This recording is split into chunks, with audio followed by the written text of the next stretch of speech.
Hello विद्यार्थी मित्रांनो, मी सगळ्यांचं स्वागत करत आहे आपल्या मुकेश सर यूट्यूब चॅनलवर। या चॅनलवर मराठीतून खूप डिटेल व्हिडिओ बनवल्या जात आहेत।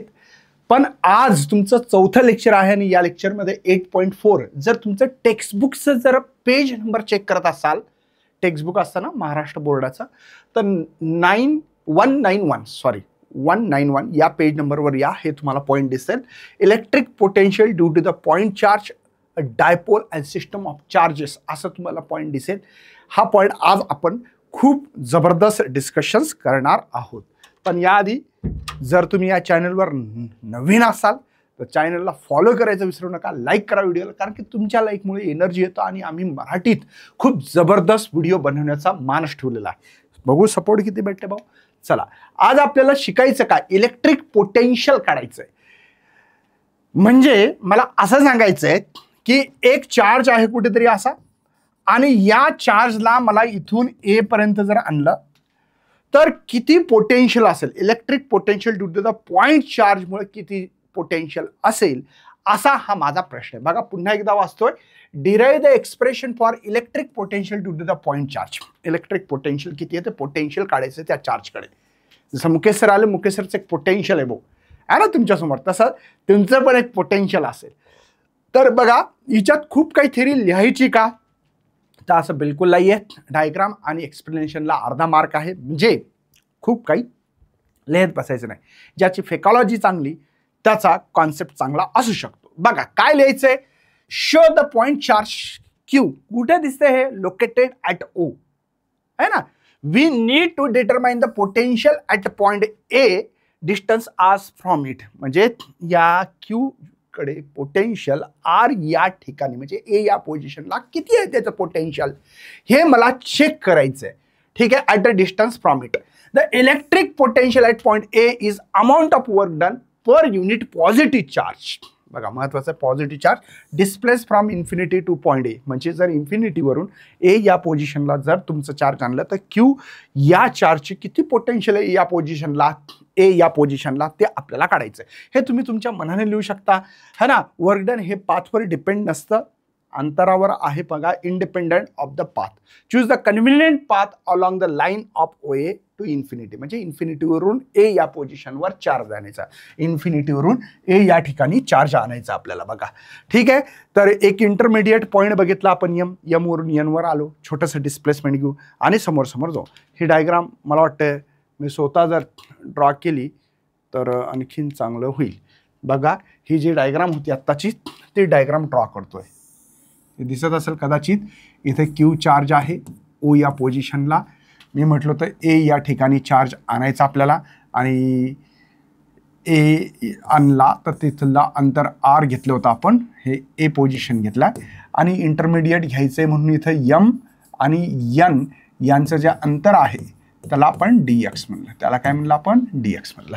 आता बघा कुठून तरी पॉझिटिव्ह चार्ज आणला, पॉझिटिव्ह रिपल्शन फोर्स घेतला, तिथे इलेक्ट्रिक फील्ड दिलं, पण मी फोर्सचं डायरेक्शन दाखवतो इकडे, कारण की मी युनिट पॉझिटिव्ह चार्ज आणला या ठिकाणी, आणि इथून मला या युनिट पॉझिटिव्ह चार्जला इथून इथपर्यंत आणायचं सध्या, हे लक्षात येत असेल, इथे ए या पोझिशनला। तर या क्यू पॉझिटिव्ह चार्जमुळे ए या ठिकाणी किती पोटेन्शियल आहे हे आपल्याला शोधायचंय। तर आपल्याला एक लक्षात आलं की इथे फोर्स लागणार आहे दोन चार्जमुळे, तर तो फोर्स आहे 1/4 pi epsilon not, charge Q, आणि डिस्टन्स आहे आपल्याकडे एक्सचा स्क्वेअर, आपण एक्स म्हणू त्याला। ठीक आहे, जे काही अंतर आहेत इथून इथपर्यंतचं, ते पुस्तकात तुम्ही टेक्स्टबुक ओपन करावी अशी अपेक्षा आहे मला। बघा एक्स अंतर, ठीक आहे ना। आता तुम्ही म्हणसाल सर फोर्स ऑफ अट्रॅक्शन रिपल्शनचा जो फॉर्म्युला तो असा आहे, 1/4 pi epsilon not Q1 Q2 divide by R square आहे। मग Q1 Q2 कुठे गेला, Q1च दिसते, Q2 कुठे आहे सर, त्याचं कारण असं आहे, हा युनिट पॉझिटिव्ह चार्जला आपण 1 कुलम म्हटलेला आहे, म्हणून इथं घेतलं नाही। तुम्हाला वाटेल की सर Q1 Q2 दोन चार्जेस पाहिजे होते, नाही Q1 तर घेतला ठीक आहे, पण हा पॉझिटिव्ह Q नॉट का नाही घेतला, तर त्याचं कारण, छोटे छोटे कारण आपल्याला माहित पाहिजे। आता मला सांगा, हा चार्ज तुम्ही धरून असा छोटासा एम पासून एन पर्यंत छोटंसं डिस्प्लेसमेंट, कारण की आपल्याकडे छोटे छोटे डिस्प्लेसमेंट करून इंटिग्रेशन मध्ये ठेवण्याची पद्धत आहे ना, माहिती आहे ना। म्हणजे पहिल्यांदा तुम्ही हे यम आहे तर एन पर्यंत आणला, पुन्हा इथून इथं आणला सर, पुन्हा इथं आणला, इथं आणला, इथं आणला, असं करत करत एवर आणायचं आहे. Small displacement. ठीक आहे ना. म्हणून इथं मी जेव्हा वर्क लिहिणार आहे, work is equal to force into displacement, simple formula आहे. पण इथं मी मायनस साईन लिहितो.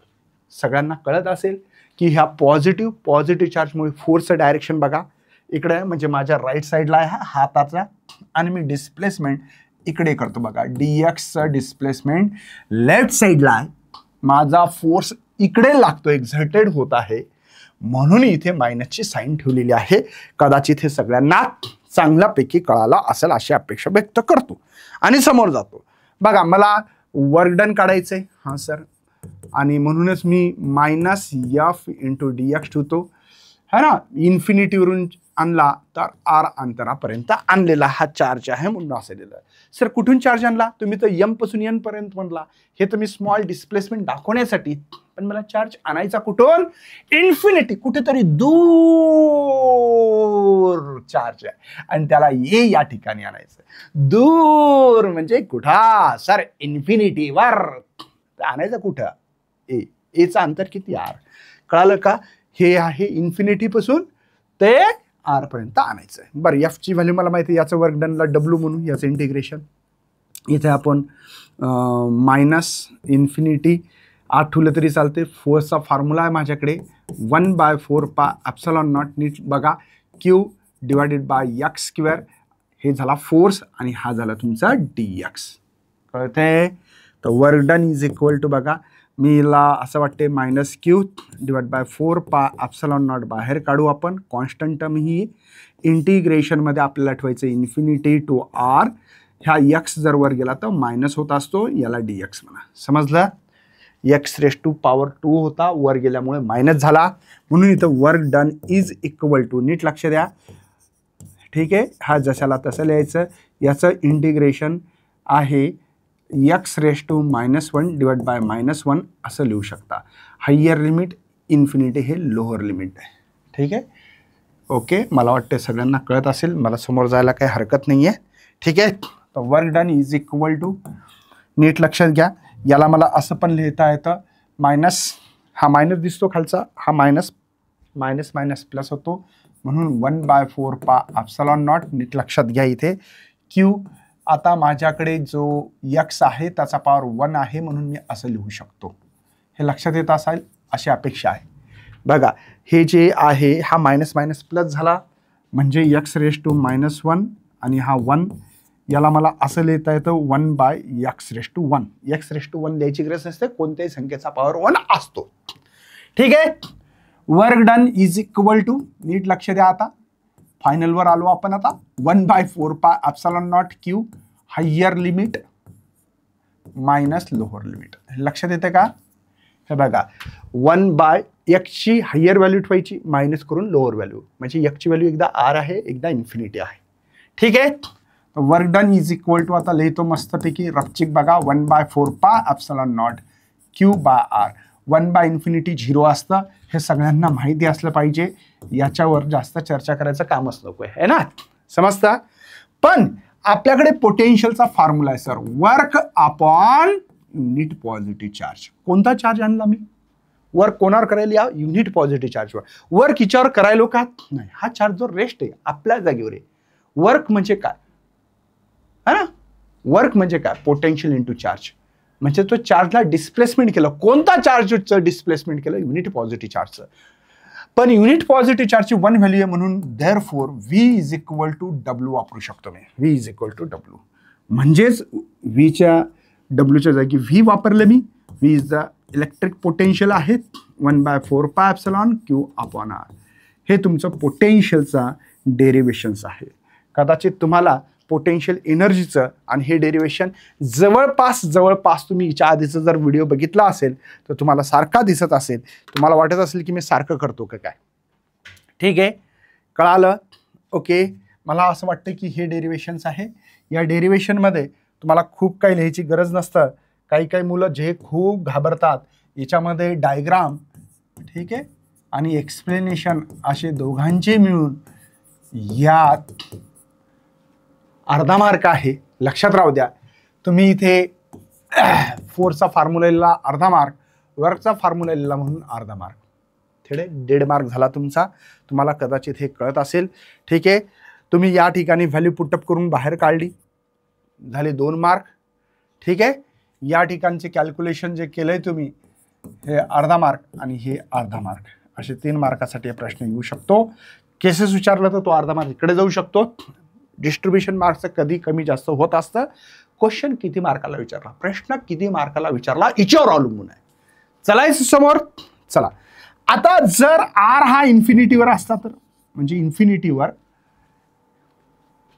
मला पोटेन्शियल चेक करायचं या क्यू चार्जमुळे इन्फिनिटी ठिकाणी किती. आता हे आर मला माहित होतं 2 सेंटीमीटर 5 सेंटीमीटर, तिथलं पोटेन्शियल काढणं आपण. पण अशा ठिकाणचं पोटेन्शियल काढायचंय या चार्जमुळे इन्फिनिटी, तर तुम्ही काय केलं असतं. पोटेन्शियल बघू, चेक करू आपण आता. ठीक आहे, चला. तर V इज इक्वल टू बघा 1/4 pi epsilon not Q by R, R is the infinity, 1/∞ 0 असतं म्हणून V is equal to 0, potential 0 आहे. ठीक आहे ना, इन्फिनिटी ठिकाणचं पोटेन्शियल जे आहे ते 0 आहे. हे म्हणजे अत्यंत सोपं असल्या प्रकारचा करण्याचा मी प्रयत्न केलेला आहे.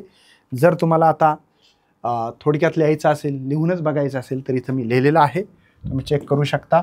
खूप जबरदस्त लिहिण्याचा प्रयत्न तर करत असतो बघा. पॉझिटिव्ह, दुसरे पॉझिटिव्ह चार्ज असेल तर पॉझिटिव्ह चार्जमुळे पोटेन्शियल पॉझिटिव्ह असते, निगेटिव्ह चार्जमुळे निगेटिव्ह पोटेन्शियल. जसं की उदाहरण, आता तुमच्याकडे हा पॉझिटिव्ह चार्ज आहे, तो 1/4 पाय एप्सिलॉन नॉट, हा पॉझिटिव्ह Q1 आहे समजा, Q divide by R. Positive charge होता म्हणून पॉझिटिव्ह पोटेन्शियल. कळालं का. जर निगेटिव्ह चार्ज असेल तर बघा काय येतं, 1/4 pi epsilon not minus Q. मला सांगा, हे मायनस इकडे येईल ना, म्हणजे निगेटिव्ह चार्जमुळे कोणतं पोटेन्शियल आहे, निगेटिव्ह पोटेन्शियल आहे. हे तुमच्या लक्षात राहणं गरजेचं आहे. हेच दिलं बघा, positive charge particle produce the positive electric potential. जर पॉझिटिव्ह चार्ज असेल तर पॉझिटिव्ह इलेक्ट्रिक पोटेन्शियल असेल, आणि निगेटिव्ह चार्ज जर असेल तर निगेटिव्ह पोटेन्शियल इलेक्ट्रिक पोटेन्शियल असेल. समजला, आर इन्फिनिटी असेल तर पोटेन्शियल 0 भेटतं. बाकी हे तर माहितच आहे, इलेक्ट्रोस्टॅटिक पोटेन्शियल 0 ॲज इन्फिनिटी असेल तर आपण काढलेलं आहे 1/4 pi epsilon not Q upon R. चला, आता इथे आपल्याला माहिती आहे की फोर्सचा एक फॉर्म्युला बघा. मी एकदा पुन्हा फॉर्म्युला लिहून देतोय, नीट लक्षात घ्या. हे पाठ व्हावं याच्यासाठी आहे 1/4 pi epsilon not Q1 Q2 divided by R². Electric forces आहे हे, पॉझिटिव्ह किंवा निगेटिव्ह चार्जमुळे जे काय अट्रॅक्शन रिपल्शन होऊ शकते त्याच्यासाठी. इलेक्ट्रिक फील्ड इंटेन्सिटीचा फॉर्म्युला आहे 1/4 pi epsilon not Q upon R². आणि पोटेन्शियलचा फॉर्म्युला याचं रिलेशन करा. मी 11वीमध्ये जे काही बेसिक होतं, 11वीचं पहिलं लेक्चर याचंच, 11वीचं पूर्ण बेसिक घेतलं हे सांगितलं होतं, Q अपॉन R. ठीक आहे, या ठिकाणी force is inversely proportional R², electric field is inversely proportional R, पण पोटेन्शियल इन्व्हर्सली प्रोपोर्शनल R. समजतं का. ओके, ऑल इज वेल. आता बघा, यांनी पोटेन्शियल दिसतंय V आणि इलेक्ट्रिक फील्ड E आहे. हे पोटेन्शियल इन्व्हर्सली प्रोपोर्शनल R आहे, म्हणजे हे पोटेन्शियल इकडे वाढत गेलं. समजा इथं 0 आहे, इथं 2 व्होल्ट आहे, इथं 4 आहे, इथं 6 आहे, इथं 8 आहे, इथे 10 आहे, इथं 12 आहे. ठीक आहे ना. आणि इकडलं जे काही डिस्टन्स आहे हे 2 सेंटीमीटर, 4 सेंटीमीटर, 6 आहे, हे 8 आहे, हे 10 आहे. कळालं का तुम्हाला. मला काय सांगायचं, जसं जसं जसं तुमचं पोटेन्शियल कमी होईल, म्हणजे डिस्टन्स वाढेल तसं पोटेन्शियल कमी होईल.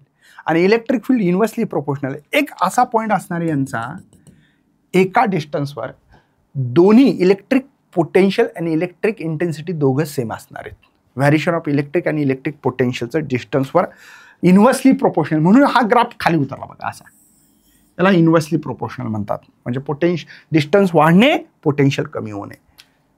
चला, एक न्यूमेरिकल आहे, लक्षात राहू द्या. तुम्हाला खूप वेळेस सांगतोय, जेव्हा न्यूमेरिकल तेव्हा असं गिव्हन डेटा लिहिणं गरजेचं आहे. HSC बोर्डाची एक्झाम ही आहे ना, HSC बोर्डामध्ये असं लिहायला पाहिजे गिव्हन डेटा. काय म्हटलं बरं, a wire bend the circle, radius दिलेला आहे, एक वायर आहे त्याला बेंड केलं, असं गोल केलं, गोल. ठीक आहे, ते आहे 10 सेंटीमीटर. सेंटीमीटर टू मीटर करायचं असेल तर 10⁻² ने मल्टिप्लाय करतात, म्हणून R is equal to 10⁻⁻1 metre लिहू शकता. बरं, गिवन चार्ज दिलेला आपल्याकडे Q, तो दिलेला आहे 250 मायक्रोकुलम. 250 मायक्रो म्हणजे -6 कुलम. लक्षात येतं? Okay. Which spread on the uniform, म्हणजे ते जे काही वायर होतं त्याला सर्कल बनवलं, त्याच्यावर चार्ज ठेवले 250 म्हणजे 250 मायक्रोकुलम, ते चार्ज स्प्रेड केले युनिफॉर्मली, तर इलेक्ट्रिक पोटेन्शियल सेंटरला किती असेल? मी दाखवू का करून वाटल्यास तर? बघा, हे तुमचं सर्कल आहे, सर्कल आहे, ते सर्कल मी घेतो इथे. ठीक आहे. अरे काळा कलर आहे का बरं?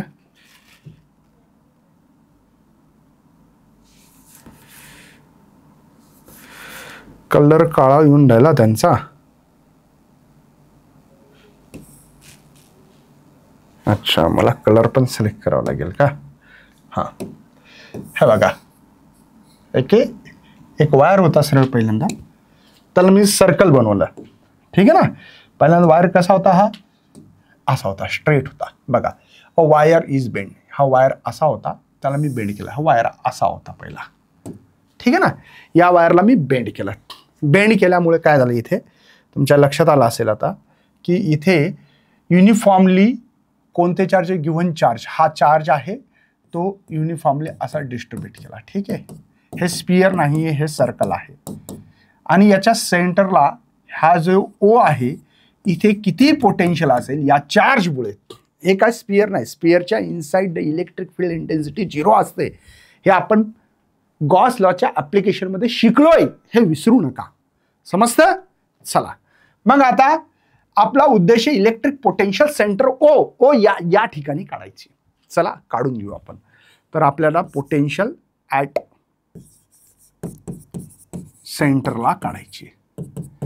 चला, VC म्हणजे सेंटर. फॉर्म्युला आपल्याकडे 1/4πε0 Q/R. तर एक व्हॅल्यू पाठ असली पाहिजे. 1/4πε0 खूप वेळेस यूज झालेली आहे. 9 × 10⁹ है ना, Newton metre square per coulomb square, ही व्हॅल्यू पाठ असली पाहिजे. सी सेंटरला ही आहे 9 × 10⁹. Q किती आपल्याकडे चार्ज? 250 10⁻⁻6. R किती आहे? R आहे 10⁻⁻1. त्याचा रेडियस कॅपिटल R मानला आपण.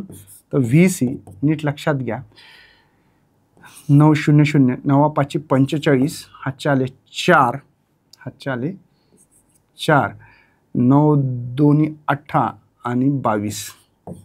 ठीक आहे, लक्षात येतं? हे जर वरी केले तर 10 होतील, 10⁻10 आणि हे 10⁻6. ओके. चला, मग आता VC इज इक्वल टू, जर 4 झाले तर 2250 10⁻4. पॉईंट शिफ्टिंग करायला पाहिजे होते तेव्हाच, पण मला समजून सांगायचं म्हणून करतोय. जर 2.2 जर लिहायचं असेल, 2.25 जर लिहायचा असेल तर कितीने शिफ्ट केले? 1 2 3 म्हणजे 10⁻7 व्होल्ट असल्या प्रकारचं तुमचे electric potential at the centre of the circle यायला पाहिजे होतं. तुमच्या टेक्स्टबुकमध्ये बी न्यूमेरिकल आहेत, ते चेक करा. 2.25 10⁻7 व्होल्ट आलं का? 2 मार्काला न्यूमेरिकल आहे, फार मोठा न्यूमेरिकल नाही असं मानलं जातं यांना. हे छोटे न्यूमेरिकलमध्ये न्यूमेरिकल येतात, म्हणजेच तुम्हाला फॉर्म्युला लिहिला तर अर्धा मार्क. जे गिव्हन डेटा लिहिला यांना एकही मार्क नाही आहे. गिव्हन डेटा पुटअप केला, पण प्रॉपर SI युनिट आहे, CGS आहे, चेक करणं गरजेचं आहे. आणि answer with proper unit 1 mark, असे 2 मार्क तुम्हाला पडू शकतात. समजलं का? ओके. चला, next, electric potential due to the electric dipole. आता पहिल्यांदा डायपोल शिकण्यासाठी पहिलं लेक्चर मी खूप वेळेस सांगतोय, बेसिक लेक्चर आहे, ते लेक्चर बघणं गरजेचं आहे भावांनो, नाही तर तुमची वाट लागली तर. ठीक आहे, मी डायपोल आधी समजून सांगतो काय असतं ते. 2 इक्वल बट अपोजिट. बघा, म्हणजे 2 इक्वल म्हणजे समजा हा पॉझिटिव्ह चार्ज घेतला तुम्ही, तर इकडं कोणता घ्यायचा? निगेटिव्ह घ्यायचा. 2 इक्वल चार्ज म्हणजे इथं 5 मायक्रोकुलम घेतला असेल तर इथं -5 मायक्रोकुलम येईल. काय लिहित आहे? -5 मायक्रोकुलम. बघा, 2 इक्वल आहे, 5 मायक्रोकुलम, पण कसे आहेत? Two equal but opposite charge आहे आणि फायनाईट डिस्टन्स, त्याला इलेक्ट्रिक डायपोल म्हणतात. त्याला काय म्हणायचं? इलेक्ट्रिक डायपोल म्हणायचं. याला काय म्हणायचं? दोघांमधला अंतरबिंद जे आहे ते 2L असतं. सेंटर हा जर घेतला तर इथे तुमचं L येईल आणि इथे L येईल. ठीक आहे. इलेक्ट्रिक हा काम आहे इलेक्ट्रिक डायपोल. इलेक्ट्रिक डायपोलच म्हणावं लागेल फक्त, बस. ठीक आहे. हे माहीत पाहिजे होतं. आता हे मी इथं संपवणार आहे. इथे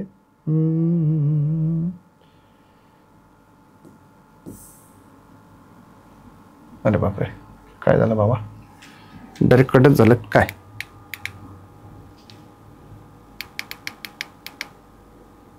पेजेस कट झालं बाबा माझ्याच्यानं. एक मिनिट.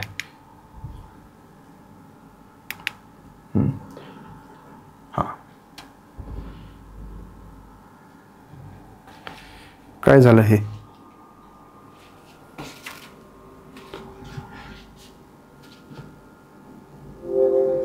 एक मिनिट मित्रांनो.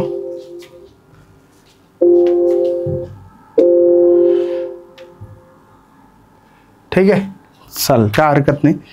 हे पेज कट झालं माझ्याच्याने, पण समोर आपण आता मी इथे इलेक्ट्रिक डायपोल मोमेंटमुळे किती पोटेन्शियल आहे सी पॉईंटवर ते काढायचं होतं. मी काढतो, माझ्याकडे डायग्राम आहे आणि मला काढता येईल, काही विषय नाही आहे. ठीक आहे. Electric dipole. तर इथे सर्वात आधी एक मिनिट. ठीक आहे. हां, हे डायपोल काढतो आधी. इथे लय जाड झाली का? वाटते जाड झाली, थोडीशी पतली करतो आणखी.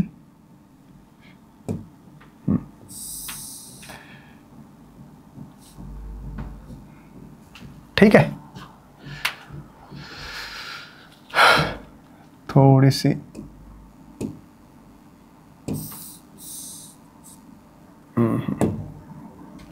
काय हरकत नाही, थोडीशी तिरकट झालेली आहे असं त्यांचं मत आहे. थोडंसं एक मिनिट, थोडंसं मिसमॅच होत आहे काहीतरी. ठीक आहे, चालेल, काय हरकत नाही. त्यानंतर पुन्हा लाईन मारायची मला. वेगळा चालेल. हे बघा, हे दोन चार्जेस होते आणि या सी पॉइंट इथे आपल्याला घ्यायचा आहे असा.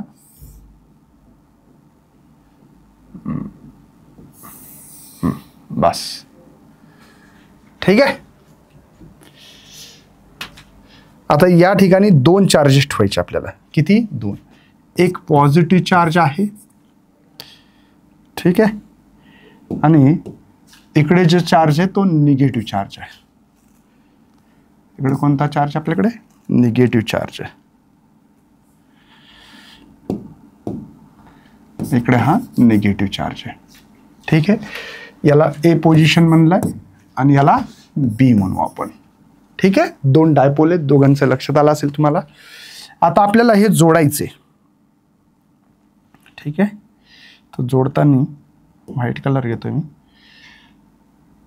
हा एक सी पॉइंट आहे, याला एक जोडलं. ओके. आणि या ठिकाणी हा पॉइंट जोडला. ओके, चालेल. पुन्हा इकडं हा पण जोडायचा असा. काही टेन्शन नसावं, अपेक्षा व्यक्त करतो. मला या सी या पोझिशनवर किती पोटेन्शियल या पॉझिटिव्ह चार्जमुळे, या निगेटिव्ह चार्जमुळे सी या ठिकाणी किती पोटेन्शियल हे काढायचं माझा मकसद आहे. हिच्यामुळे या पॉझिटिव्ह चार्जमुळे सी या ठिकाणी आणि निगेटिव्ह चार्जमुळे सी या ठिकाणी किती नेट पोटेन्शियल आहे या डायपोलमुळे. डाय म्हणजे दोन पोल, एक पॉझिटिव्ह निगेटिव्ह आहे. ठीक आहे. आता इथे याला मी टिल्ड केल्यामुळे इथे काहीतरी अँगल बनेल, त्याला थिटा म्हणायचं आपल्याला. इथे पण अँगल मिळेल, याला पण थिटा म्हणायचं. हे जे अंतर आहे ते आर आहे, लक्षात राहू द्या. कुठून? इथून तर या ओ या ठिकाणी, ओ पोझिशन. आणि सगळ्यांना माहिती असेल या डायपोलमधलं जे अंतर आहे ते 2L आहे. म्हणजे इथून इथपर्यंतच्या अंतराला आपण यल म्हणणार आहे. म्हणजे हे अंतर यल आहे, हे पण यल आहे. हे माहीत पाहिजे तुम्हाला हे यल का लिहिलं ते. ठीक आहे, ओके. आता बघा मी एक परपेंडिक्युलर काढतोय, लक्षात राहू द्या, आणि ते समजून पण घेणं गरजेचं आहे. हा इथे मी एक असा परपेंडिक्युलर इथपर्यंत काढला, इथं काढू का थोडासा, ओके, ठीक आहे, लक्षात येतं. आता हे थिटाच्या समोरील आणि हे परपेंडिक्युलर असणार आहे. हा कसा असणार आहे? परपेंडिक्युलर. माहिती आहे ना, परपेंडिक्युलर हा समोरील बाजू आहे म्हणून L sine theta. L sine theta कळालं का? अँगलची अपोजिट साइड आहे. मग ही साइड कोणती येईल बरं? ही जे दिसते इथून इथपर्यंत ही जी दिसते ही यल साइन थिटा असणार आहे. यल साइन नाही, यल कॉस थिटा असणार आहे. सॉरी, ही यल कॉस थिटा का आहे कदाचित तुम्हाला कळाला असेल. ठीक आहे ना, ही यल कॉस थिटा असणार आहे. यल कॉस थिटा कळाली का? यल कॉस थिटा कशी? हे बघा, ही थिटा आहे आपल्याकडे, हे परपेंडिक्युलर हा अँगल आहे. अँगलच्या समोरील बाजूला साइन थिटा म्हणतात. या यलचा कॉम्पोनंट घेतोय आणि हे हायपोटेनियस आहे ना, बघा ना, 90 कोनासमोरील बाजूला हायपोटेनियस म्हणतात, कर्ण असं म्हणतात. आणि ह्या यल कॉस थिटा कदाचित कळाला असेल. म्हणजे ह्या पण मग सर इथे पण तसंच असेल, ही यल साइन थिटा असेल समोरील बाजू, आणि हा यल कॉस थिटा असेल, हा यल कॉस थिटाच असेल ॲडजस्टंट साइड म्हणल्यावर, लक्षात येतं. आणि हा हायपोटेनियस असेल बघा, हा परपेंडिक्युलर टाकला तर लक्षात येतं. बरं, या अंतराला ए ते सी पर्यंतच्या अंतराला R1 म्हणायचं आणि याला R2, कोणतं? CB किंवा BC, जे काय म्हणायचं ते म्हणा. कदाचित मला असं वाटतं समोर जायला काय हरकत नाही. तुम्हाला एक पोटेन्शियल माहीत असलं पाहिजे, कशामुळं कोणतं पोटेन्शियल असतं ते. तर मला माहिती आहे V1 म्हणजे A मुळे जे पोटेन्शियल आहे C वर ते आहे 1/4πε0 पॉझिटिव्ह चार्ज म्हणून पॉझिटिव्ह पोटेन्शियल डिस्टन्स R1. मी या पॉझिटिव्ह चार्जमुळे C या ठिकाणी किती पोटेन्शियल असेल तर 1/4πε0Q/R. पण चार्ज कोणता आहे? Positive charge. पॉझिटिव्ह लिहायची गरज असते. डिस्टन्स किती आहे? R आहे. ठीक आहे. आता V2 म्हणजे सेकंड पोटेन्शियल बघतोय या B मुळे. VB लिहिलं तरी पण चालेल. हिच्यामुळे इथे किती पोटेन्शियल आहेत हे आपल्याला चेक करायचं आहे. ठीक आहे. B तर तिथं मायनस का आलं? कारण की निगेटिव्ह चार्जमुळे निगेटिव्ह पोटेन्शियल असतंय मित्रांनो. 1/4πε0 हा Q आणि डिस्टन्स आहे R2. राईट आहे. बघा, पॉझिटिव्ह चार्जपासून Cचं जे काही पोझिशन आहे ही किंवा डिस्टन्स आहे R1 आहे, हे R2 आहे. आपल्याला नेट पोटेन्शियल काढायचं या दोघांमुळे. तर V1 है ना, V नेट पोटेन्शियल किंवा VC लिहा तुम्ही, VC लिहा वाटलं असं, VC V1 plus V2. VC या ठिकाणचं पोटेन्शियल या दोघांच्या सममुळे, म्हणजे प्लस मायनस असेल ते बघू आपण आता. तर VC लिहितो बघा, नीट लक्ष द्या. 1/4πε0 इथं Q/R1. प्लस लिहू का मी इथं मायनस लिहू? मायनस लिहितो मी, चालेल ना. प्लस मायनस कळालं ना, हे प्लस आहे पण हे मायनस आहे म्हणून मायनस होईल. 1/4πε0 हा Q डिस्टन्स आहे R2. काय कॉमन निघू शकते बरं? सगळ्यांना लक्षातच यायचं असेल की सर Q/4πε0 हे कॉमन असणार आहे. माझ्याकडे 1/R1 मायनस 1/R2 राहणार आहे. समजतं का बाबा? बघा, Q कॉमन आहे, 1/4πε आहे, फक्त 1/R1 1/R2. सर हे R1 काय? तर एक लक्षात घ्या, हा डायपोल खूप छोटा आहे. मी इथं डायग्राम झूम करून दाखवली भावा, लक्षात घ्या. ॲक्च्युअली डायपोलची खूप फायनाईट डिस्टन्स असा डायपोल आहे. आता मी जर असा डायपोल काढला, इथं हे काढला, तर कळेल का बरं किती डायग्राम किचकट होईल? या डायग्रामला झूम केला असं समजा, आणि हा R1 यापर्यंत इथपर्यंतचं अंतर आहे. लक्षात येतं एवढं. पुन्हा बघा, माझे बोट ठेवतो R, हे पूर्ण R O to C R अंतर आहे, आणि ही इथून पर्यंत काय अंतर आहे ते काढावं लागेल. तर मला R1 जे आहे हा R मधून मायनस L cos θ करावं लागेल. किती लोकांना कळतं नीट लक्षात घ्या बाबा. मी पुन्हा सांगतो, इथं मी डायग्राम ड्रॉ करतोय. ही जी लाईन दिसते ही पूर्ण R आहे, इथून ते इथपर्यंत. ही C पॉईंट बघा, हा C आहे आणि हा O आहे. मला इतकंच अंतर पाहिजे, इतकं. हे R1च्या पॅरलल असं मांडलं आपण, R1च्या पॅरलल. पण मला माहिती इथून इतकं नाही का, हे L cos θ आहे बघा तिथं.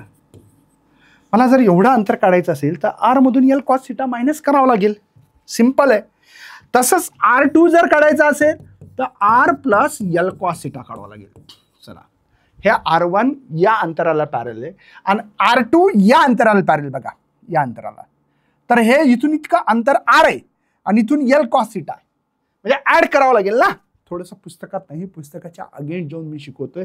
जबरदस्त शिकवलं चाललंय. तुम्ही ताण नका घेऊ. फक्त तुम्ही एक ठरवा की हा सर मी करून बघतोय आणि मी तुमच्या सोबत आहे ना. म्हणजे मला पण असं वाटलं पाहिजे कुठेतरी माझी मुलं खरंच बाबा खूपच ऑनेस्ट आहेत असं मला दिसणं गरजेचं आहे. ठीक आहे, चला बघू. चला बाबा, ठीक आहे. चला आता व्हॅल्यू पुटअप करू आणि समोर चालल्या जाऊ. व्हॅल्यू पुटअप होत आहेत. VC Q divided by 4 pi epsilon not 1 by R ची व्हॅल्यू पुट होते बघा. R1 ची व्हॅल्यू पुटअप होते 1 बाय R1. ते आहे R minus L cos theta minus 1 by R plus L cos theta. ठीक आहे, लक्षात येतं. All is well. चला, तर VC is equal to Q by 4 pi epsilon not. Okay, cross multiplication करता येत असावा अशी अपेक्षा व्यक्त करतो बघा. या R plus L cos theta right आहे आणि हा इकडे गेला म्हणजे हा मायनस R झाला, मायनस हा मायनस प्लस झाला. हे कळालं पाहिजे, कळत असेल अशी अपेक्षा पण व्यक्त करतो बघा. हा इकडे आला R plus L cos theta, हा इकडे गेल्यावर minus plus minus minus minus plus आणि यांचं दोघांचं मल्टिप्लिकेशन. कोणाचं? R plus L cos theta minus आधी मायनस आहे बरं, मायनस आहे तर -2. चला काही विषय नाही बाबा, तुम्हाला नाराज नाही करत बस. चला जाऊ दे अरे, चला काय हरकत नाही. चला पुन्हा एकदा ब्रॅकेटमध्ये R plus L cos theta, ठीक आहे, minus R plus L cos theta. ठीक आहे ना. आणि हे ब्रॅकेट आहे तर पहिलं ब्रॅकेट आहे L minus L cos theta, म्हणजे मल्टिप्लिकेशन होत असते यांचं माहीत असेल, प्लस एल कॉस थिटा. ठीक आहे, ओके. काय लक्षात येतं तुम्हाला इथे? काय लक्षात येतं बाबा? सिंपल आहे सर. प्लसवाला मायनसवाला खाऊन टाकू आपण. पोटेन्शियल ऑफ सी ठिकाणचं पोटेन्शियल काढतोय मी. हा Q by 4 pi epsilon not right आहे. हे लक्षात घ्या. L plus L to L cos theta. Additions केली मी वरच्यांची. यांचा फॉर्म्युला माहिती आहे का? काय? A square minus B square. A minus B A plus B माहिती आहे ना. हा फॉर्म्युला आहे. म्हणजे R square minus L square cos square theta. काय टेन्शन? समजतात? तर VC हा आहे Q. बरं ठीक आहे, राहू दे आता. नाही, थोडंसं करूनच घेऊ आपण. चला ठीक आहे. हां, इथे आपण काय करू? 1 बाय 4 पाय एप्सिलॉन नॉट, थोडंसं सिस्टमॅटिक लिहितोय. Q इंटू 2L कळल का लिहिलं तर असं cos theta divided by R square. काही मुलं विचारतील L square cos square theta कुठे गेलं? चला याचा answer L square cos square theta. याचं मी गायब का केलं इथून? कोणी कारण सांगू शकेल का? कॉमेंटमध्ये निश्चित लिहा, मला कळू द्या. हा मी सांगत होतो डायपोल हा खूप छोटा असतो आणि या डायपोलचं लक्षात घ्या. डायपोल म्हटलं मी खूप छोटा असतो. आता त्या छोट्याचा स्क्वेअर केला. समजा हा डायपोल आहे माझ्याकडे 10⁻³ मीटर. आता त्याचा जर स्क्वेअर केला तर काय येईल बरं? 10⁻⁻6 येईल. खूप छोटा झाला -6, 0.00001. अरे एवढा छोटा आहे म्हणून त्याला घ्यायचं नाही, निग्लेक्टेड केलं. Why? Because the L is a very very small आहे. कळालं? पण याचा P म्हणतात इलेक्ट्रिक डायपोल मोमेंटचा फॉर्म्युला आहे P is equal to Q into 2L. म्हणून या ठिकाणी मी इथे potential at C point 1 bye 4 pi epsilon not, नीट लक्षात घ्या, याला P cos theta divide by R square. हे electric potential at C due to the electric dipole. या दोन डायपोलमुळे सी या ठिकाणी असणारं पोटेन्शियल आहे, हे विसरू नका. खूप जबरदस्त लिहिलं 1 bye 4 pi epsilon P cos theta divide by R square. आता याला वेगळ्या वेगळ्या फॉर्ममध्ये लिहिता येत असतं. लक्षात राहू द्या बाबांनो, याला वेगवेगळ्या फॉर्ममध्ये लिहिता येत असतं. कसं लिहिता येत असतं याच्याबद्दल मी आपल्याला बघायचे, मला वाटते समोर जागा आहे का, हे कसं आलं कसं नाही याच्याबद्दल पण आपण थोडक्यात पाहू. मला वाटतं हे सगळ्यांना माहीत पण असेल, पण तरी मी सांगण्याचा प्रयत्न करतो. याला वेक्टर फॉर्ममध्ये लिहायचं आहे. तुम्हाला माहीत आहे की समजा ए व्हेक्टर डॉट बी व्हेक्टर असेल तर त्याला ए बी कॉस थिटा लिहितात, राईट आहे. मग मी पण फाईट खेळली, राईट असेल तर फाईट खेळतो. आता बघा मी काय करतो तर नीट लक्ष द्या बाबा. व्ही सी 1 महत्वाचं आहे बरं, 1/4πε0 P vector dot R vector divide by R cube. काय केलं कळालं का, नसेल कळालं चला काय हरकत नाही, मी सांगतो. मी काय केलं, व्ही सी बघा 1/4πε0 इथे पी कॉस थिटा, आपला फॉर्म्युला हा आहे सर. मी काय केलं, हे आर आणि आर घेतलं. काय प्रॉब्लेम आहे का बाबा, मल्टिप्लाय डिवाइड आर घेतलं, काय होईल बरं सांगा बरं. आता V C is equal to बघा 1/4πε0. सर हे याच्यावरून कळालं की ए बी कॉस थिटा असेल तर ए डॉट बी लिहू शकता व्हेक्टर फॉर्ममध्ये. म्हणजे पी आणि आर कॉस जर काढायचं असेल तर पीचा व्हेक्टर डॉट आरचा व्हेक्टर आणि हा आर स्क्वेअर आणि हा आर क्यूब. कळालं काय क्यूब कसं आलं, हा आर डॉट कसं काय आलं, डॉट येण्याचं कारण कॉस आहे. मला वाटते खूप डिटेल घेण्याचा मी प्रयत्न करतोय, पण तुमचा सपोर्ट असणं गरजेचं आहे. भावांनो समजलं असेल तर निश्चित कॉमेंट करा, कळू द्या की माझे भाऊ करतायत की नाहीत करत बाबा. ठीक आहे, काही जणाला असं नसेल लिहायचं, मग कसं लिहायचं सर सांगतो, घाबरू नको, भिवू नको, मी तुझ्या पाठीशी आहे. जर असं नाही लिहायचं तर असं पण लिहू शकता बघा 1/4πε0 बघा P vector dot R unit vector लिहू शकता divide by R square. Sir या आर युनिट व्हेक्टर काय असतात, R vector divide by R, मला वाटते क्यूब आहे ना, क्यूब सॉरी हां क्यूब लिहू शकता. हा पण एक फॉर्म आहे, तुम्ही क्यूबच्या फॉर्ममध्ये असं पण लिहू शकता. का स्क्वेअर येईल, स्क्वेअर येईल का, क्यूब यायला पाहिजे होता. हां पुस्तकात क्यूब स्क्वेअर दिलं ना.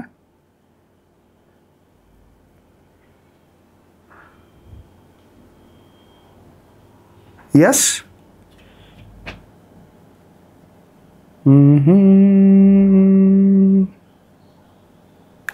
स्क्वेअर असेल, स्क्वेअर येईल, स्क्वेअर येईल भाऊ. यस ठीक आहे ना, असं पण लिहू शकता. आता याच्या केसेस लिहू पहिल्यापासून बघा. पहिल्यांदा पॉझिटिव्ह चार्जमुळे सीवर पोटेन्शियल व्ही आणि 1/4πε0 Q/R1. बी निगेटिव्ह चार्जमुळे इथे जे पोटेन्शियल आहे सीवर -1/4πε Q/R2. मग दोघांना सम केली, मग व्हॅल्यू पुटअप केल्या, मग मी 1/4πε0 Q कॉमन काढलं, 1/R1 - 1/R2. R1चा अर्थ समजून सांगितला की R - L cos θ. R2च्या व्हॅल्यू समजून सांगितल्या R + L cos θ. ह्या व्हॅल्यू पुटअप केल्या, क्रॉस मल्टिप्लिकेशन केलं, यांचं मल्टिप्लिकेशन केलं, R कॅन्सल झालं, 2L cos θ राहिलं. पण याचा फॉर्म्युला A² - B² म्हणजे R² - L² cos square θ. मग Q × 2L ला P म्हणलं मी, P cos θ आलं. यालाच असं पण लिहिता येतं किंवा असं लिहिता येतं किंवा असं लिहिता येतं. आता यांचे केसेस बघायचे आपल्याला. बघा ॲक्सिसवर म्हणजे कसं सांगतो. आपल्याकडे डायपोल आहे मित्रांनो, हे पॉझिटिव्ह चार्ज, हा याला डायपोल म्हटलं आपण. यामधून एक लाईन पास करायची आपल्याला. आता बघा याची आपण लाईन पास करतो, हे झालं ॲक्सिस, याला म्हणतात. दोन पोलमधून जी लाईन पास होते त्याला ॲक्सिस असं म्हणतात. हे झाले है ना, ठीक आहे. लक्षात येतं, दोन लाईनमधून पास झालेली आहे. लक्षात आलं तुम्हाला, या दोन पोलमधून पास झाले त्याला ॲक्सिस म्हणायचं. म्हणजे यांच्यामध्ये पहिल्यांदा अँगल काय होता, अशी लाईन होती आणि एक अशी लाईन होती. तर याला काहीतरी अँगल असेल किंवा अशी होते असं म्हणा. इथं काहीतरी अँगल होता ना. आता तसा अँगल काय राहिला नाही. लक्षात आलं ना, ओके चालेल. तर हे लक्षात आलं असेल तर इथे थिटा तुमचा जो काय आहे तो थिटा आहे 0 आणि कॉस 0 होत असते मित्रांनो 1. आपल्याकडे फॉर्म्युला काय पोटेन्शियलचा 1/4πε0 P cos θ divide by R². अरे कॉस थिटा किती 1 आहे, म्हणजे मग काय येईल इथं 1/4πε P/R². कॉस कुठे गेला, 1 व्हॅल्यू आहे. जर तुम्ही हीच लाईन जर अशी पास केली तर सर परपेंडिक्युलर होऊन जाईल, परपेंडिक्युलर होऊन जाईल, होईल का नाही?